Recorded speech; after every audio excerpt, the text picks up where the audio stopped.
Alright, so as I said a little earlier, today we're going to be doing the Dow Jones. If your price isn't looking on point, go to the time bar at the bottom and put it back in. Just to remind everyone, we are focusing on trend. Alright, all we're doing right now is trend and market structure. Getting everyone in the right direction is the majority of the game won, and we're here to win. So we need to get not okay at this, we need to get great at this, okay? Every time. For the month of April, we're going to be focusing on getting great at this. And if you guys feel differently to my forecast, let me know, and let this market open so we can drink from that profit. Alright, so 2048 on the Dow Jones, the major time cycle pointing down. Okay, so downtrend. We're outside of kill zone. This is good news, alright? More predictable energy,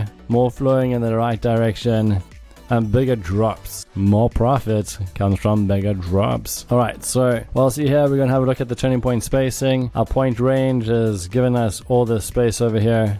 Expecting a lower low, 3 below 1, 2 below 10 downtrend. So anything under there becomes our realm of possibility. Price is already here, so it's the where it lands up here is inconsequential. The fact that it's going down is what matters. This is the dominant trend.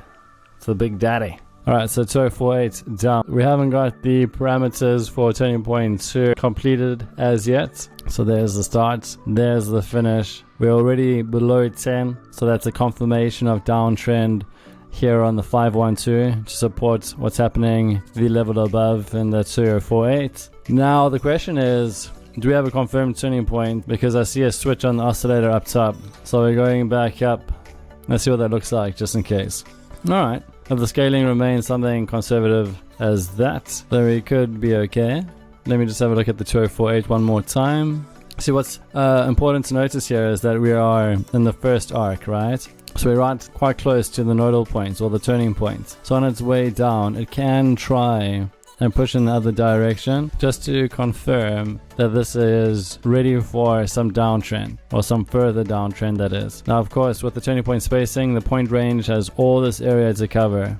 So this needs to complete its obligation. How it does that, completely up to the market at the time, but typically it can test these higher fan lines to confirm that it's ready to complete this transition. I don't see it going into an uptrend, and I think 3 is completed here. The market structure is behind what I've just said, so a little move up but an overall move down, which does mean on the 512 we can see some upward action for a bit. Whether it happens in a consolidation styled format or just a flotation to break the recent high but stops just before and then continues down will be determined as the days roll out. How many days? 8 days to be exact. So let's leave that there. So if we're looking at the TTI at the top right of the screen where my mouse is circling, we've got down and then up. So this is immediate cause for concern because you've got confused or conflicting energy. When you're getting into conflicting energy, if you are satisfying your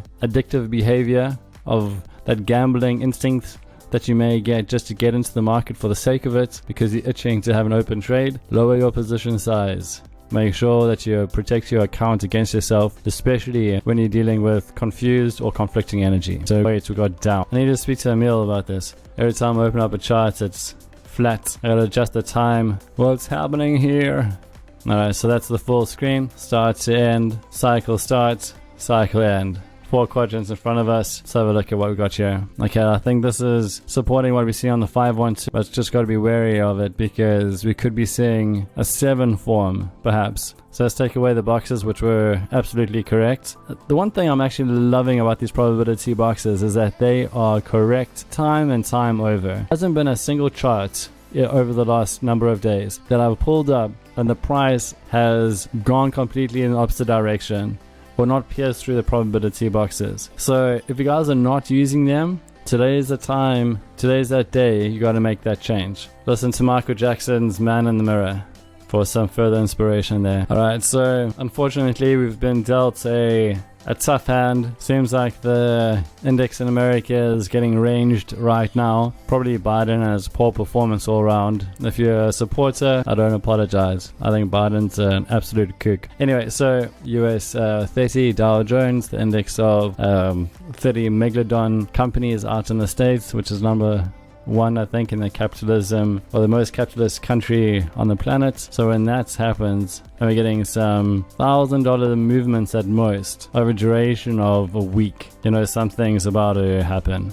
A lot of guys are bearish overall because there's been a long bull run on many markets, and the bull runs kind of happened in an illogical styled manner. So after a certain amount of quote-unquote bubble, things pop and reset, and it's set to happen in the next year or so. So just make sure that you're not holding your positions without careful consideration. Obviously, wars made things a bit unsettled out and around Europe and so forth, to a point where the pound has dropped in like 10% or more in value. So this is obviously going to throw things out in other sectors. These are the kind of considerations you should be bringing into your decision-making process as to where you want to keep your money. Do you want to keep your money stored up in a asset class that might crash, or do you want to hold it into a currency that may devaluate? Weigh up the pros and cons of each and make careful decisions. The future, of course, is digital currency, but as I've said many times, in terms of our trading experience and our trading practice, you don't want to be right before the time or too far ahead of the time before it, because there's a ton of opportunity that you could be capitalizing on between now and that point. So don't listen to the people on BB whatever news, I can't even keep up with whatever, Bloomberg or whoever, speculating that Bitcoin is going to be $1 million in value in one of these years. No one can give you a year. They're like, it'll be $1 million someday. I mean, what does someday mean? 20 years? What about all the opportunity of buying and selling along the way? So what I'm saying is that there is a crash coming up. Don't be caught with your pants down. If you're going to sell your positions, decide where you're going to keep them. Is it in gold? Is it in fiat? And let me know what your final conclusion is there. Maybe you can help other guys in the same predicament. Alright, we got 2 up, 1 down. But again, it's ranged. Not the most ideal market conditions here on the Dow. Okay, let's set this up real quick. Oh, a sneaky double bottom here. Let's see if that's a 2, 3, 4. Beautiful. I actually remember putting in some cautionary notes on some wild energy coming into the Dow Jones. So not only can MTOPS depict where price will be in the future, and not only does it protect your account, but it forecasts certain behavior in the market days before it even happens. And I knew this wildness was going to come in. And look at that, coming straight back down, basically to the exact same price. 34111, turning. Alright, this is the unknowings. I don't know if you guys have been hearing me talk about it of late. I used to call them morons and idiots, but now I just call them the MTOPS unknowings. The guys that haven't found us yet, trying to do things that are nonsensical, merely just to have energy correct it and make up for their bad behavior. Okay, so that's 2. 3 in point range. Remember to always keep the full cycle in consideration. Okay, perception is quite important when it comes to the relevance of the markets you're dealing with in the now moment. You don't want to be charting for energy on a lower cycle that's going to mislead you in the cycle that you're finalizing your thoughts. Okay, so I don't think we're quite done yet. There could be a little push up. Let's see what happens on the 8 minutes and the 2 minutes to see whether or not this is 5.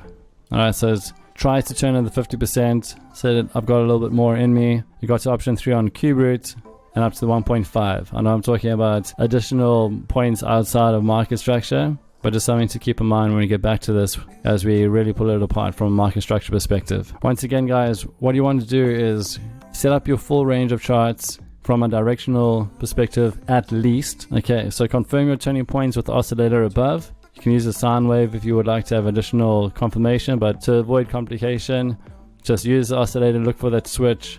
You've adjusted the offset to work in line with the points as accurately as possible, and then lay your turning points down in line with the point range as you've seen me do today and every other day of this week, and feed the information into your TTI. We'll get back to the 32. Okay, there's my full cycle. Let's go. Alright, so this is a tricky one. There is room for 9 to form. Now if it's going to form, it's got to be above this thread. So I'm uncertain about this, but I'll leave it there for now.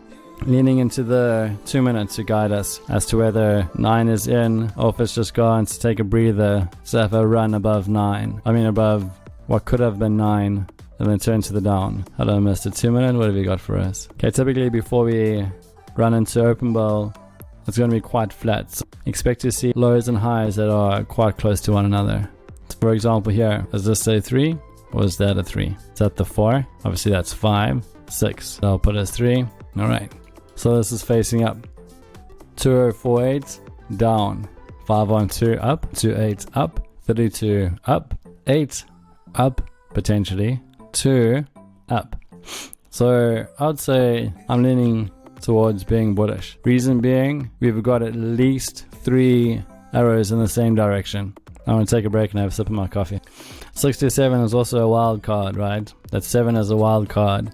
And that's where we are right now in the 2 minute cycle, which means anything can happen. If you're getting into this, just be very cognizant of where you put your stop loss. Putting it on the 2 minutes whilst trading the Dow Jones can lead to unnecessary stop loss hitting out. So rather go to something on a higher frame. I'm just drinking some espresso. Alright, so 32, trend direction, 4 above 2. Okay, under 1. Trend directional change. Confirmation of this is price being above 3, price being above the little wick that was confusing back there. Uncertain to whether or not this is switching just yet, but because of the 67 on the 2 minutes, I'm going to leave it up as this. Spacing, the very quote-unquote simple but super effective, data-based, well-researched and implemented point range indicator on our time bar over here is telling us how much space we've got for 5 to come in. We also know that we're at the middle of a cycle over here, so we could see a nice little push to the upside,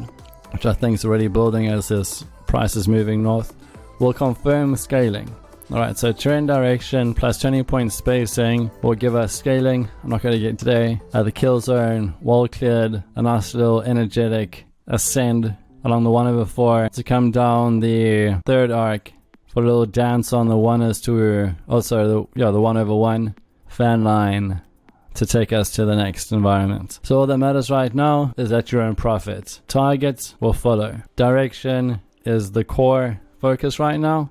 And should energy come in, bearing in mind that we're dealing with market closes, for most of the world it's going to be Easter and Western Christian bank holidays or bank holidays, vacations are different. So I know that London stock exchange is closed tomorrow. I'm not too sure about New York. Just keep that in mind with the open positions. I suppose it's a good idea. I'll probably assign Dan to that task. So Mr. Dan, can you please go to FTMO website and have a look to see what trade days will be closed? Would it be Friday, Sunday, Saturday, Monday? What do we have to deal with in the days to come in terms of our position? Obviously not a good idea to have a position left open over the weekend, so make sure that your account is nice and snug and protected, waiting for action next week. Once again, a massive congratulations going to Mr. Jason Garner himself, joining us in October and in April, being funded by an institutional provider. Just to remind you guys, and it's something that you're well aware of, 95% of traders fail and 90% of applicants in the FTMO challenge. Now he is sitting in King's Row, one of the top traders on the planet statistically, and once again he began his MTOPS journey in October last year, and it's now a few months in to 2022, funded by FTMO in April. Peace and love to everyone. I hope you have a fantastic weekend. Ciao for now.